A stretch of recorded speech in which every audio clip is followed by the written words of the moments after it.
All right, here we go. Unboxing of the first Foretold prototype. Pretty excited about this. Just came in FedEx this morning. This is first game ever produced. Figured we ought to record it for posterity. Try not to hit the camera with my hat anymore. All right, oh, looks like we did get a couple. So there we go. That is the first game. It is shrink wrapped, it is ready to go. They did send us two, which is good because that means I can keep one for myself to look at and send one on to Jay, and he'll be super excited.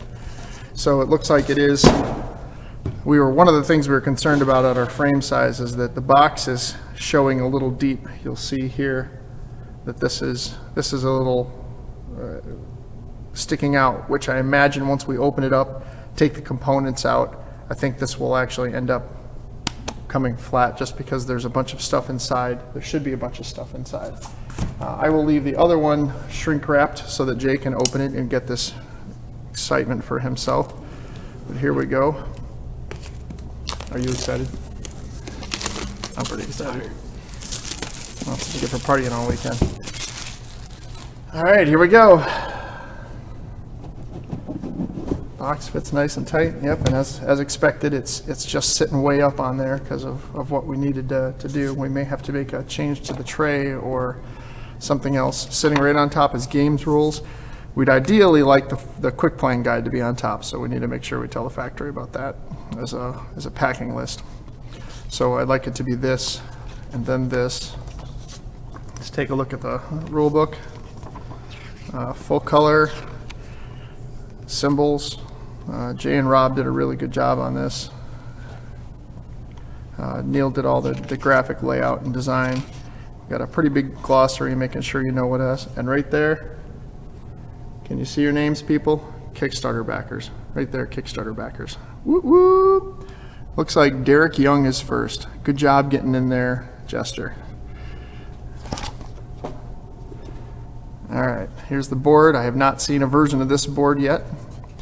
And this is the typical square board that's going to come inside it.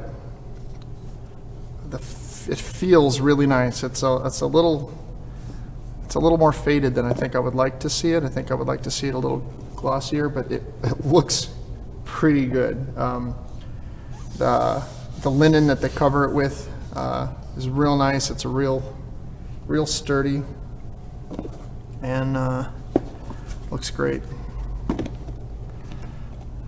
The color is good. It just thought it would have a little bit of a gloss to it. It's probably okay that it doesn't. Here's the thing that I've been most worried about is these, because these are pretty central. There is thickness of the board. This is one of our tiles. They have the same treatment as the board here, so they have a real nice linen covering that should keep them well. There are 8 of these boards that have the tiles in them that we need, and then each of them will come with these coins and counters. We feel early on these are going to get used a lot, but we think eventually people are probably just going to stop using these and either move to dice or not use them at all. And then counters are helpful reminders for during combat. There's one specific relic that uses tokens, and that's what these are for. These are shield tokens. These are the raid markers that we went with. The cheapest way we could get it done was to do it this way. Doing figures was too expensive. We thought about just putting coins, but because of the motion when you're moving your token marker, we wanted to make sure that we had something physical standing up.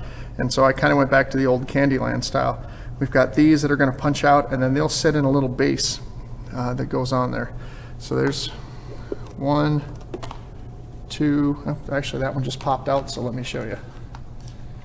As I was moving it out, it fell right out of the thing. There's a tile. One specific single tile. Feels good, feels nice and sturdy. I like the finish on it. Pretty excited about that. Yay! I was super worried about that specific aspect of it because it's such an important part of the game. An idea we had that we didn't have until after we sent to print There are a couple of tiles in here that are blank. We just, because of the way we're laying them out, we have blank ones. And we think in future ones, when we end up with that, we may just print these as blank with nothing on them to let people make up their own tiles. Might be kind of a fun way to do that. You'll see there's another blank one. Every one of the ones that has got a blank one on it would be theoretically that. And there's a look at all the characters. All the characters that you can pretend to be when you're becoming a god, right down to the lowly little guard. There's all of those. All right, the deck they're going to come in a pack that has all the fate cards, and then one that has all the faithful. You know, they didn't pack them quite like we thought we were gonna, but it looks like there they are. They're packed nice and tight. That's 240 total cards. They're magic size. They will fit inside of. Oh man, they look good. Woo woo! Look how good they look. All right, we'll pop some of these later. The tray is designed to set up to use these cards in sleeves. Each deck is going to be 40, so you should have enough to put a couple of expansions in here if you want. And then these are going to hold the tiles. We had that one tile that was open, right? Where did it go? Where did it go? Yeah, I'll just pop a new one. Black one's coming out. So the tiles will fit in here, and you'll be able to stack the tiles in these sections. And then we've got one for dice, we have one for tokens, and then this is for the faithful. And again, it should hold the full deck in sleeves and then some. Oh wow, they actually, so one of the things we asked for was for 4 of these. These are the bases that the guys are gonna go in. So you pop out a guy, and here's your base, and there's your raid marker. You can move them around. So you've got something tactile as you go in to say, I'm raiding. You can move it around easier. They're supposed to have 4 in them, but there's 8. One of the things we had discussed is that we were only going to have 4, and that for future products we may need to add a token. We have enough guys here, but maybe that's a good thing that this has 8 in it, and we'll just keep it with 8. It was probably a misunderstanding because we made 8 tokens on there. But anyway, that's great. That fits. This was another thing I was super worried about, and it fits great, and it actually looks pretty good too. Neat. And so those will live down in there. And then the dice. We have many dice. I'm going to move you off to the side. Inside of here, we have, these are they sent us the marble ones. So these are the Kickstarter backer marble ones, not the plain black ones that the rest of the world's going to get. I don't know if you can see the deal in here. They're black and gold with like a real nice marbling in there. That should look super sweet. And they are spin downs. So 20, 19, 18, 17, 16, 15, 14. So you can move your life easily. There are 4 of those. Oh wow, that one shows the gold way better. Look at that, how cool that looks. I don't know if you can see it in there. So there are 4 life counter tokens, 1 for each person, or 1 for each player in the base game. And then we have combat dice and a fly who has decided to apparently come by. And these are just the basic combat dice. They're super simple. We're deciding between pips and numbers and decided on numbers to make counting easier for people. There are 10 total, which based on our play testing, I believe that's going to be plenty o dice.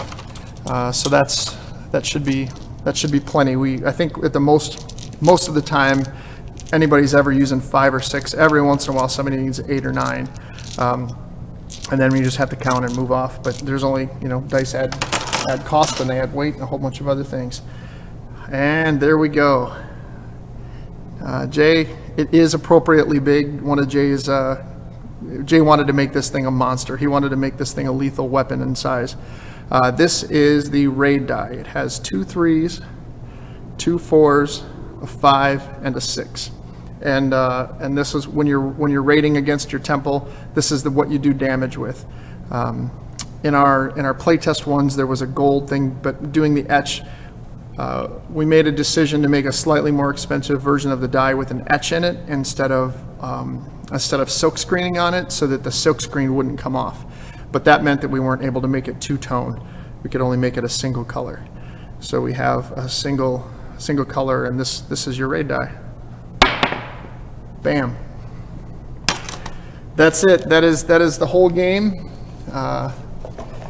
Bunch of tiles, a bunch of tokens, 240 cards. Oh, I guess we haven't actually opened one of these. Let's do that. Take a look at these real quick.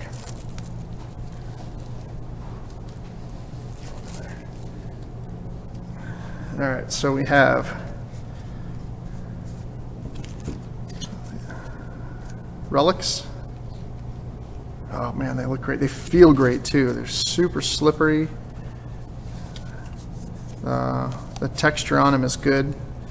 The quality is fine. This game is actually produced at the exact same factory that Ascension is made at, so that's our level of quality. And it's an identical process. Everything is the same. So there's relics, which are going to live in there. And again, as you can see here, when you'll have room to have them in sleeves, and it'll hold plenty for that starter deck. And we should be able to get an expansion or maybe two in there with them. And then we have the Wisdom deck. The colors are popping. They look really great. I'm going to go right out here and say, Jay, that we are go, and I'm going to get off of this, and I'm going to send a message to the factory and say, fire that thing. Let's get it going. There we go. Those are the Grace ones.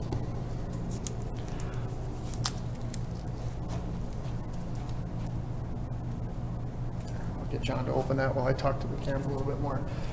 Again, these are laying in loose in here. It's expected that you'll be adding sleeves to your deck. As a matter of fact, many of the Kickstarters, you're going to get sleeves in there, and that'll take up a bit more of this room. We also wanted to make sure there was plenty of room for you to add your stuff down the line. We wanted to make sure that we had stuff to do.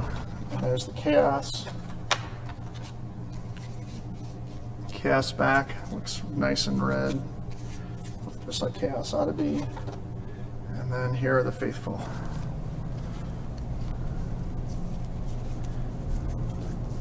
Oh, the Devotees, the Guards, the starting hand guys are symbolized by having that symbol on it. That way you can pick them out easily.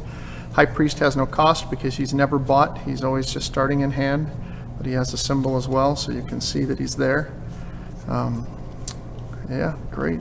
Wow, that freaked me for a second. Putting those right next to each other made the green blend into the blue, and I thought they were misprinted for a second, but it was just my eyes doing that to me. It looks great. It looks really great. Where is he? Where we see the red. Oh, it looks like we have the different rarities in here. There's Berserker. I was going to show the Demigod here because, you know, he's everybody's beat stick. Where's the Demigod? Am I blind? Oh, the Demigod is gray, I think. In my head he was Chaos. Crusader, there he is. There's the Demigod. Only one. Get him while he's hot. And then again, these are going to live here in this space. Oops, just dropped them. And these were all measured to be wide enough to hold the cards in sleeves. You can see there's almost enough for me to get my finger down inside of there, so there's enough to put them in the sleeves, and there should be plenty of room for expansion. We spent a lot of time thinking about this tray and what we wanted it to look like, and what we wanted it to accomplish. So there's going to be plenty of room to have your tiles in there, your dice, everything you need to play the game. If you want to bring more dice with you, we've got plenty of room in there. It's obviously just a form tray, so like every other game, eventually that thing's going to break, just because that's the way those things are. We could any other option would have raised the price substantially. But that's all the pieces. Super excited. It looks great. Everything printed well. The colors are popping. Guys at the factory did a great job. Thank you very much for watching.